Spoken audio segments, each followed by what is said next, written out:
L'Institut Curie se mobilise contre le Covid-19.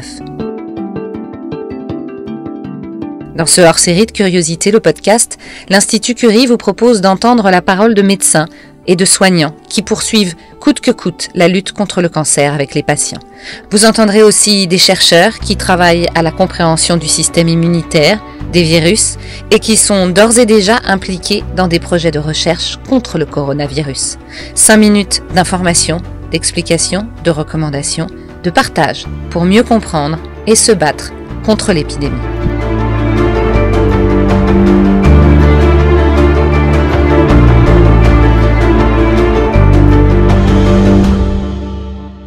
Bonjour, je suis professeur Christophe Letourneau, je dirige le département des essais cliniques précoces de l'Institut Curie. Professeur Letourneau, bonjour.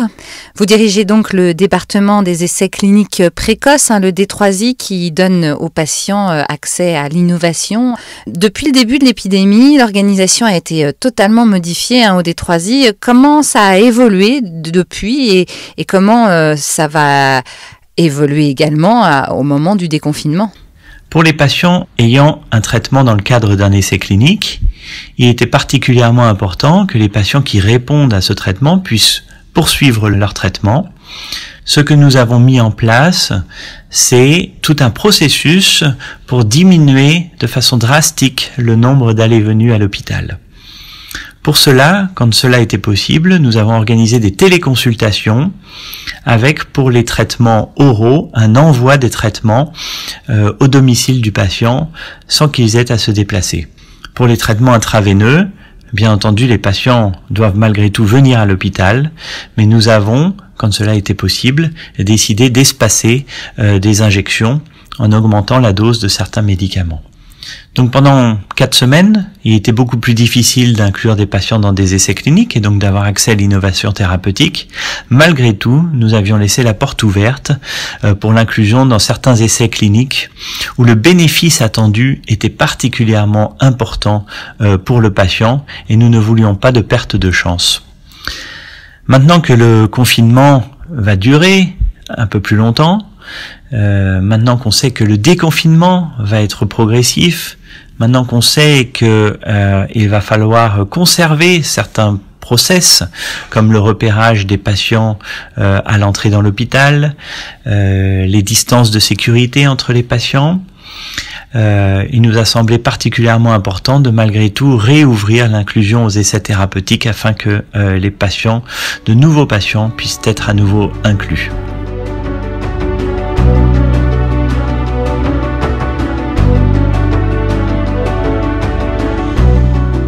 Comment vous, le D3I, vous pouvez contribuer à la recherche sur le Covid ?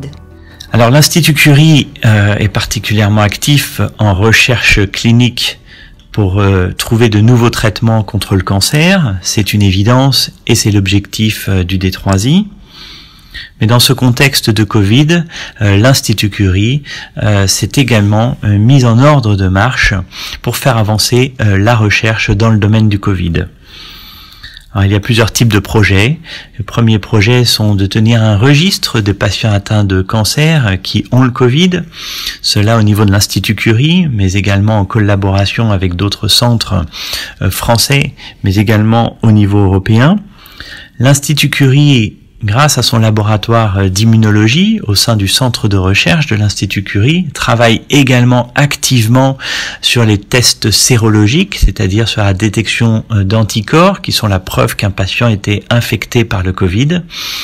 Cela est particulièrement important pour le déconfinement puisque ça va permettre de savoir quelle proportion des patients, mais également du personnel, a été infecté par le Covid et d'adapter nos mesures.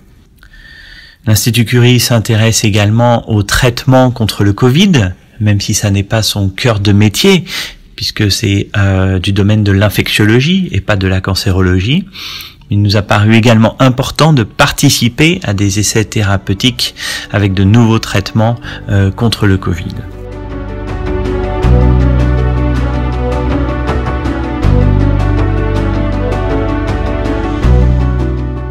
Alors, quels enseignements tirez-vous de cette période ?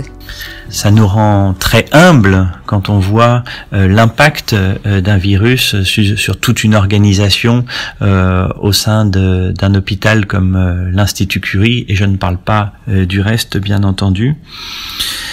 Ce que ça nous a enseigné, c'est qu'il y a une très grande solidarité entre les personnels des différents départements, avec une adaptation extrêmement rapide pour mettre en place tous les circuits Covid+, Covid-, le repérage des patients, mais également pour favoriser la recherche clinique dans le contexte du Covid, pour favoriser les tests sérologiques du personnel et donc mettre à disposition non seulement des locaux et des infirmières. Donc je tiens à les remercier fortement d'être tous venus travailler malgré le contexte. Voilà, ce que ça nous a enseigné, c'est également que la téléconsultation, qui en était assez balbutiement, est un outil qui est particulièrement utile et que probablement on continuera à utiliser à l'issue de la pandémie, puisque ça évite à des patients de venir à l'hôpital. C'est également d'un point de vue écologique quelque chose qui est bon. Alors bien entendu, ça ne s'adresse pas à tous les patients, mais quand cela est possible, c'est important. Voilà, cette pandémie de Covid a conduit à une diminution globale de l'activité en cancérologie, car les patients sont moins allés consulter, les chirurgiens ont moins opéré, donc il y avait moins de patients à traiter. Nous en profitons également à l'Institut Curie pour réviser tous nos schémas d'organisation, en particulier notre organisation des consultations, voir si on peut pas améliorer nos schémas, faire des consultations qui soient plus pluridisciplinaires, plus en collaboration avec nos collègues à plusieurs, afin que nous puissions discuter des patients en temps réel, à visée d'enseignement également pour les plus jeunes.